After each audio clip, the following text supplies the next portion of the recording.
আসসালামু আলাইকুম রহমতুল্লাহ। প্রিয় ভাই বোনেরা, আমরা আজকে ইতিকাফ সম্পর্কে সংক্ষিপ্ত কিছু আলোচনা করব। ইতিকাফ শব্দের অর্থ হচ্ছে সংযুক্ত থাকা, লেগে থাকা, নিজেকে কোনো কিছুর সাথে আটকে রাখা। পরিভাষায় বলা যেতে পারে আল্লাহ সন্তুষ্ট অর্জনে নির্দিষ্ট সময়ের জন্য মসজিদে ইবাদতের জন্য অবস্থান করাকে ইতিকাফ বলে। সহিহ বুখারীর 2026 নং হাদিসে আল্লাহ রাসূল সাল্লাল্লাহু আলাইহি ওয়াসাল্লাম ইরশাদ করেন, আল্লাহ রাসূল সাল্লাল্লাহু আলাইহি ওয়াসাল্লাম রমজানের শেষ দশকে জীবনের শেষ দিন পর্যন্ত ইতিকাফ করেছেন। রমজানে ইতিকাফের হুকুম হচ্ছে সুন্নতে মুআক্কাদা কিফায়া।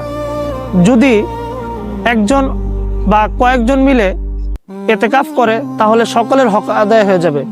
যদি কেউ না করে সকলে গুনাহগার হবে। আল মুআজামুল ওয়াসিত 7326 নং হাদিসে আল্লাহ রাসূল সাল্লাল্লাহু আলাইহি ওয়াসাল্লাম ইরশাদ করেন, যদি কোনো ব্যক্তি একদিন ইতিকাফ করে তাহলে আল্লাহ তাআলা তার মাঝে এবং জাহান্নামের মাঝে 3 পরিখা সমান দূরত্ব রাখবেন।